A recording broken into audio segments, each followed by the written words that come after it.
Welcome to El Cribbo. As you can see, this is my humble little one-bedroom apartment on the Lower East Side. A fairly big one-bedroom apartment in New York City. The best thing about this apartment is all the light. It's west-facing, so you get the pretty light, and I have a lot of windows. Also has a fantastic view of both skylines, which is rare. You can see the World Trade Center over there. That's where the Twin Towers stood. So whoever lived in this apartment in 2001, they were probably freaking out. In-wall air conditioner. This is from a graduate student over at Benedictine College, 1960s, something like that. It's real heavy. My cat likes to jump up on that. This is an Artimedy lamp. One of my favorites, the mushroom lamp. Nice glass there. Always wanted a Harman Kardon 330, and there we got one. 1977 or so. Just has that rich sound, right? This one's really good because it's good for smaller spaces, which I liked about it because it's a one bedroom. You can't have it too loud anyways. This is an old eel trap from the turn of the century. I got this in Chicago. They were selling it as a hanging thing, right? Not even a lamp, and I put a lamp in it. So at nighttime, it kind of just sparkles. This is from the northern part of the Philippines, this bench. Igorots, what I'm told. It was in a museum up there. This used to sit in a rice field in the highlands of the Philippines 200 years ago, and it's never been refinished. That bench could tell stories. My God, who sat on this, right? Some of these people in these northern villages, they hang their dead on mountainsides, things that we're not really used to here, and they all sat on this bench. That's why antiques are amazing to me. This is a Milo Bowman chair, one of the club chairs. I've had them for 15 years. It needs reupholstered. The cat keeps getting into it, and it's sun faded, but there's nothing like Milo Bowman's 70s aesthetic. Just kind of fits with everything. I would love to get a glass and chrome table, but we'll see. Tuxedos, this Lover series, actually turned into a pretty good investment. He's done, I think, 30 more of them, and all over the world, people collect these things. This is number 2. My little kitchen, people seem to like this little stove. It's from Europe. This is, for smaller apartments over there in Europe, this is what it was made for. So, perfect for New York. They should make them over here. Pandemic here in New York, everyone left town, right? So if you were here when the stores reopened, you had full reign of everything, right? So I found so many great things because people were giving up things and there was no one here shopping. I found these Korean busts. I had them appraised, about $2,000. And they're from 1920s, they say. I got them for $100. Nice Beatles poster. I guess it's pretty rare. It's from Mexico. Perfect condition. And also a pandemic find. I'll never sell that though. I mean, the Beatles, best rock band ever. This I got in Manila with my dad. It's a really cool picture. The colors are amazing. If you look at it, you can't tell what it is, but if you step back and you can tell at nighttime, it's all the squatters on the river. If you go to the Philippines, you'll see that stuff. And another one I would never sell. For 3 months when I was going through troubled times with my ex-wife, I took a job as a caretaker. Crazy, because I never took care of anyone in my life. And they, it was a 92-year-old man, and he was a retired Air Force fighter. And this is a picture that he took in the cockpit. It was hanging in his bathroom, and I would have to wash him there, right? And I would do all these things I would never expect to do before. And I saw him die, which was a strange type. But I wanted that one, so I asked his family for it, and they gave it to me. So that one means a lot. This was when Banksy was getting really big. There's this other artist called Bourgeois. He's from France, and he made this series, 35 of them, and it was an LV child, and it was a time where Madonna adopted a black child. So it's always this thing of are they adopting these child as a luxury item? And so he made a commentary on it, and I got one. He's reissued these, but different colored backgrounds. This is the only olive background. And there's only 35 of them, and this is the one people want. This is where all the magic happens. This is actually no magic. This was a pandemic find. Now this thing, again, this is one of those pieces I had to get appraised because I don't know what it is. It could be medieval, right? I don't know how old that we're talking here, but we're thinking that's pretty old. I don't even know where to bring these things to get them all appraised. But it watches over me, so This chest of drawers was made for my grandmother when she was a child. So this thing's 1920s, 1910. And if I'm not mistaken, it was my grandfather who made it. Anyways, it's over 100 years old. And when my grandmother passed, this is the first thing that I wanted. This is where I take all my pictures of the clothes, right? This is my boy right here. He takes care of everything. He looks perfect all the time. This vest I found not too long ago, but it was on the street. Once in a while, I'll find street finds. But this was special because I remember seeing a guy wearing this before, and he's a drug addict over here. But it has a saying, this nightmare van. Like, wow. Like, I don't know what it is about that. That's just freaky. What is it? What does it mean? Anyways, it was underneath a car tire and I cleaned the hell out of it. We'll see what we do with it. You know, it's New York City. We have our crackheads around here and he was one of them. That's why I was kind of shocked to find it underneath a tire. How in the hell would it have gotten there? And like, what happened to him? I haven't seen him since. This is his nightmare van. If he wants it, he can have it if he sees this. This is my closet where I keep my personal stuff. Ooh. Definitely too many jackets. No one needs this many jackets. They just don't. This is not even all of them. There's one piece of clothing that I love, just jackets. Stuff like this, 1972, good year. This one's interesting because it's silk lining. You don't find that too often, which makes it extremely comfortable. This is an old Dries Van Noten Army officer's coat. Like, this stuff you're never gonna find anymore. This is from Cleveland. This is my favorite piece almost. This is from money exchange in downtown Cleveland. Definitely 80s. Look at that thing. That was a find.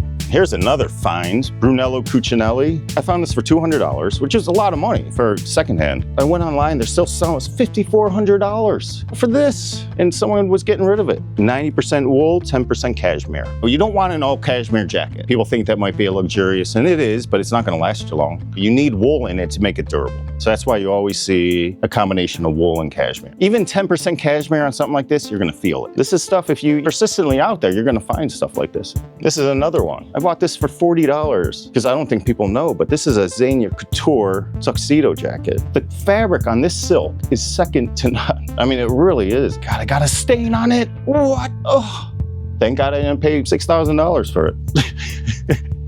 I'm a sports guy. Any good vintage sports stuff I'm into, you know? Good old made in the USA. I've never seen an Ohio State jacket like this one. This pops the collar like this, dude, look at that. Oh my God, can you wait till next year? Look at this. These are awesome. These are just Tecovas. If you never tried cowboy boots, give them a shot. You know, with some jeans, everything, they look really good and they're comfortable as hell. They really are. And I think everyone needs a good pair of Moto. These are just classic 70s motorcycle boots that have been beat to hell. But look at that, still comfortable. That's my personal one that I've been adding to. This is a vintage French anorak. What the French were doing back in the 60s. Look how cool this is. This was just a uniform. Vintage is good because the USA stuff, it really is made better. Maybe not so much these days, but this old stuff. Let me give you an example, probably from the 50s or 60s. This is a 4-ply cashmere. I bought this for like 20 bucks. Now the quality of this fabric right here, this cashmere is as good as any Loro Piana and Brunello Cucinelli. It's as durable as those, and it still has its softness. Doesn't pill as much. It keeps its shape. Now, being for 50 years old, this is how they used to make the stuff all the time. If you had to pay for this sweater new right now, you're looking at $2,000 easily. This type of detailing right here, this thickness of cashmere. And to think of how old this is and still looks like this, it's astounding.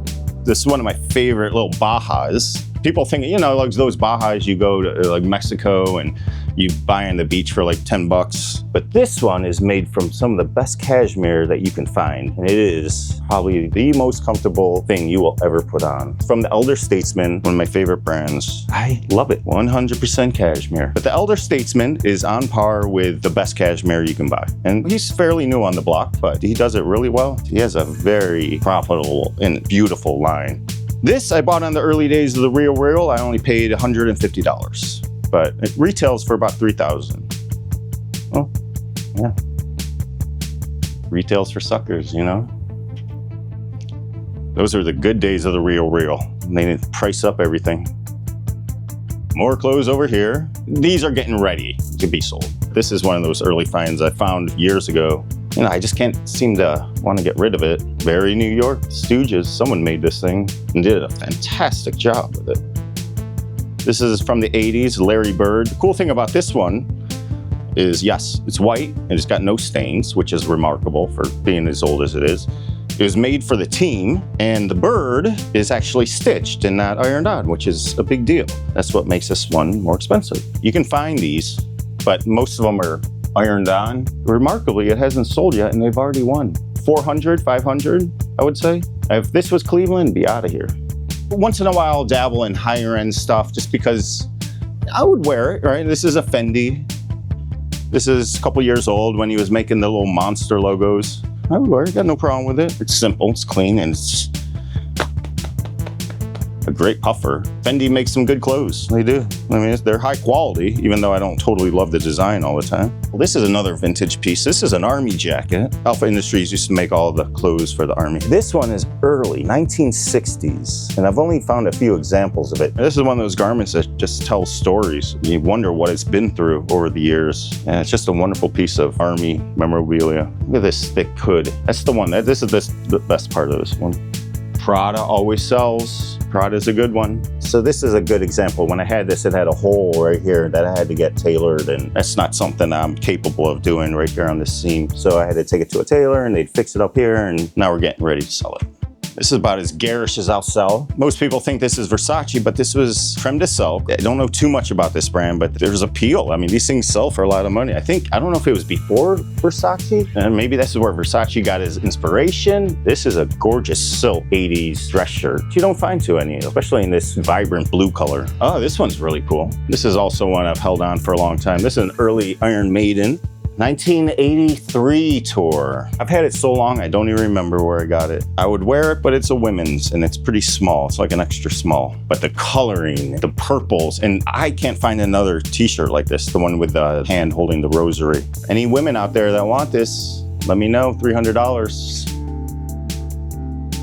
Yeah, this is a Daido Moriyama. I would say there's one inspiration in photography for me. It's this guy, Japanese photographer. His photos captured me early on. They were haunting in a good way. This is just more of my shoes. I like to collect them all. Feet, right? It's F-E-I-T in Magazine. This is a collaboration they did. This is a wonderful brand. They just closed their Soho shop. I don't even know if they're still around anymore, but they make great boots.